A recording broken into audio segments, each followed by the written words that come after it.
What is going on, everybody? As you can see, this is a continuation of the previous video I did.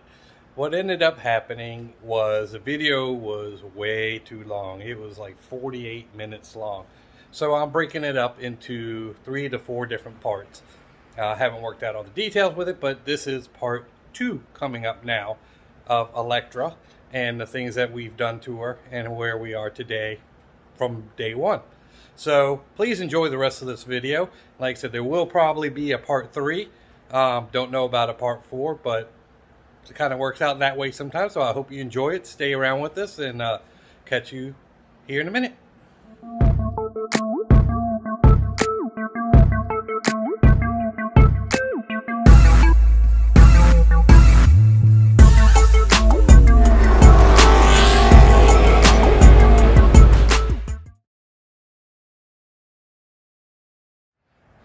Along with the wheel and tire package, I did add the Brembo brakes to this. There was a funny story with that. A buddy of mine, Steve, had a set of Brembos, factory Brembos that he got with his car, and he added a new lip to his front, and he needed help putting that on. Well, me being me, I told him, oh yeah, I'll hook you up, do it for you. So I did that. So he brought me the set of Brembo brakes that he needed. I just needed to get brake pads for it. So I got them powder coated and color matched to the car. And as you can see, this is what they look like. And they fit very nicely. The California package wheels will not let you take Brembos. So, I had to go ahead and get the pads and the rotors. Sorry, I did forget about the cross drill rotors that are on there. They are also Brembo. So thanks a lot, Steve, for the hookup on that. And I think they turned out pretty nice. Now, I kind of touched on it a little bit with the wheels. I've been through at least 10 sets of wheels with this car. I still got one set that I put on My Little Pony right there. My other set is on Pam's car down there, and then her set is in the garage. So I still got some sets of wheels laying around here, but let me get into what I'm trying to say. For y'all that know me, that I treat Electra like she is an entity of realization for me. She's like another woman. She takes my money, she spends it, things go crazy, I have to give it to her. You know what I'm saying? So every now and then, you gotta get her a new set of shoes. Like I said, styles change, things rearrange, right? So we got to keep it fresh. And believe it or not, just changing the wheel setup will change the whole outlook of your car. Put a bad set on there, yeah, you're gonna kind of hit and miss. You know what I'm saying? But so far, I've been lucky. Like I said, I've been through 10 sets. Like I said, I've gone through the whole drag setups and stuff, and people really like the drag setup, but I don't like the way it drives for every day. It's not made for everyday driving, and with the skinnier tires in the front and the beefy balloon tires in the back, the car is really, it shifts weird and stuff like that. So that wasn't for me. I tried it twice. So I did a gray set and a chrome set and or polished aluminum, whatever they wanted to call it, and it wasn't for me. I've even went with the drag radials on the 20s. They were on those rims right there, and it just didn't feel great for me to drive. So I went with the Firestones, and that's what I'm running on everything right now. So those were the wheels, the story with the wheels anyway. I digress. We're moving on. So going along with the wheel package scenario, the car is lowered on Eibach Pro Series springs.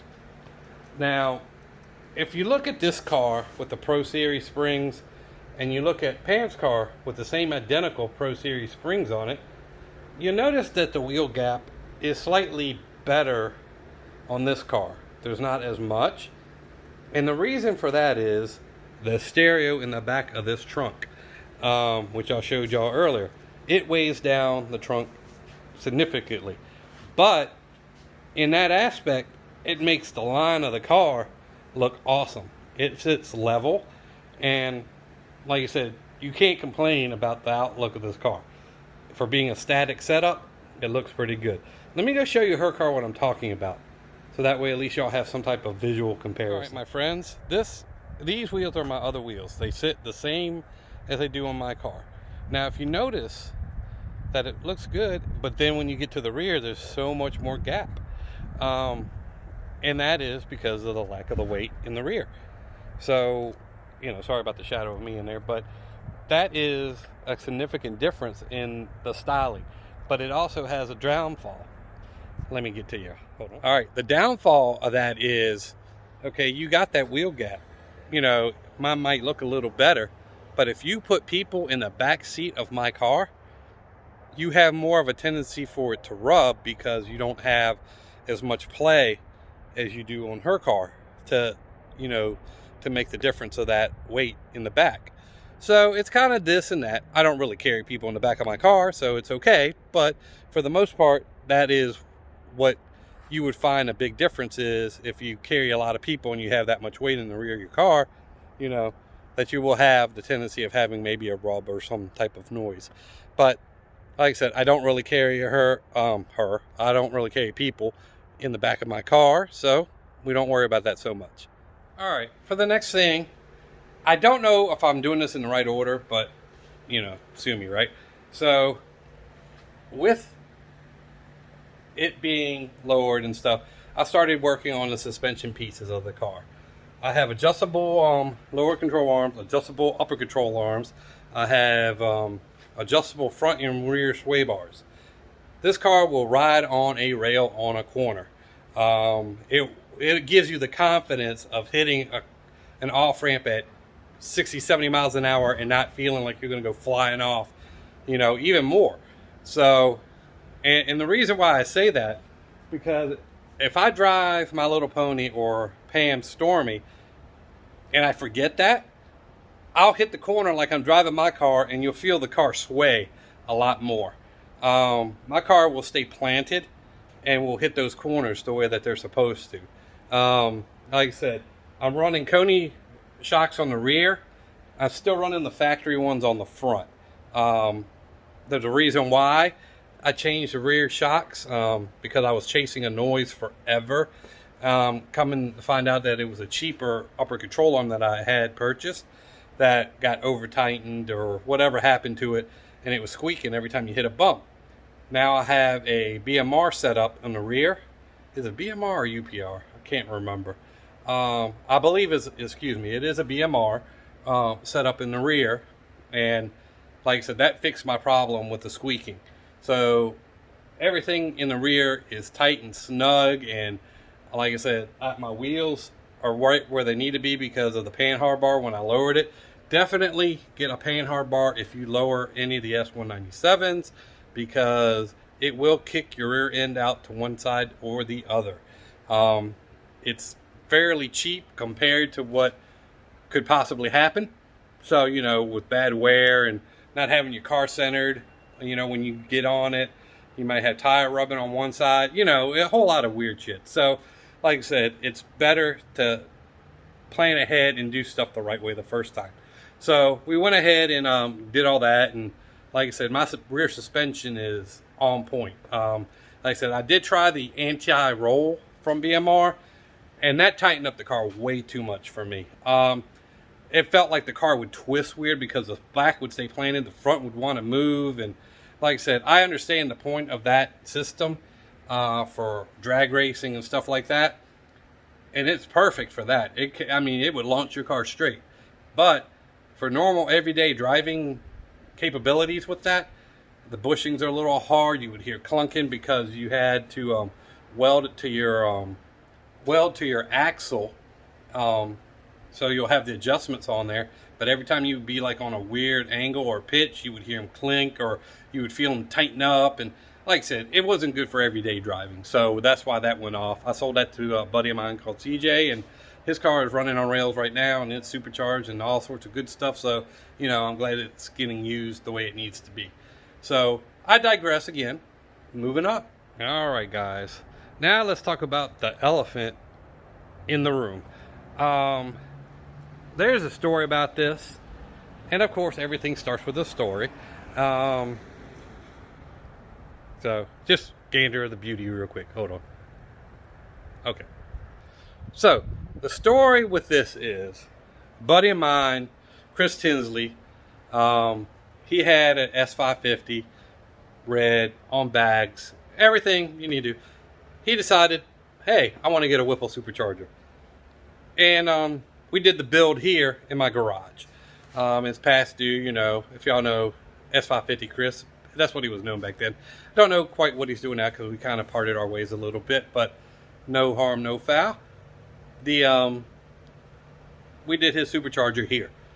We did everything, you know, got it tuned, everything, and you know, that plants a bug in your ear after you install one, right?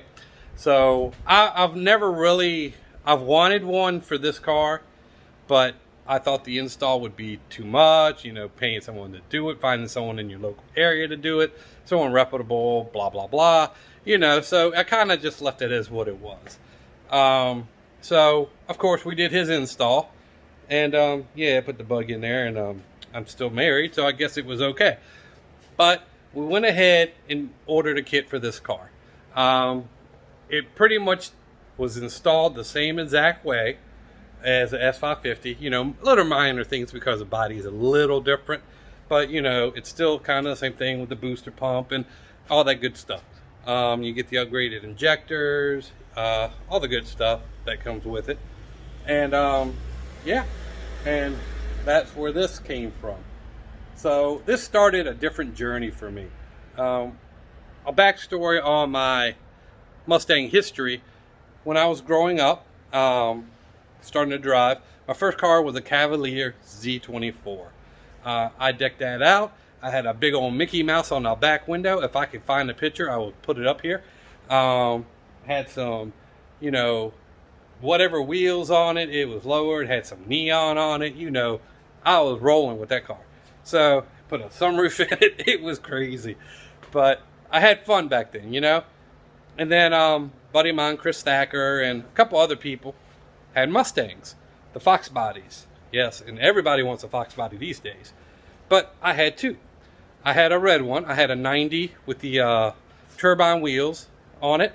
And then, like I said, if I could find that picture, I will throw it up here for you. And I had that for about 8 months. That car was cherry. I bought it. I don't know the exact year I bought it, but it was a 90. Had 11,000 miles when I bought it.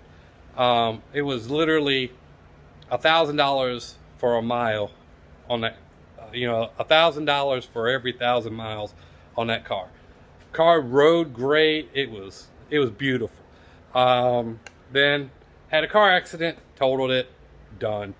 So a little while later, you know, after I got all my insurance stuff straight and sorted out, I bought a white Fox body GT, and that's what I held on to for the longest time.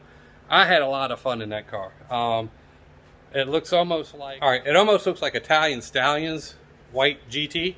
Mine was lowered. It had a power dyne supercharger on it at that time. They didn't have all the cool stuff that we had here. You know, everything was controlled a little different, and they didn't have tunes like they do with the tuner. You know, you had to actually tune your car. So that was that. And you know, eventually I got older, kids came along, car had to go.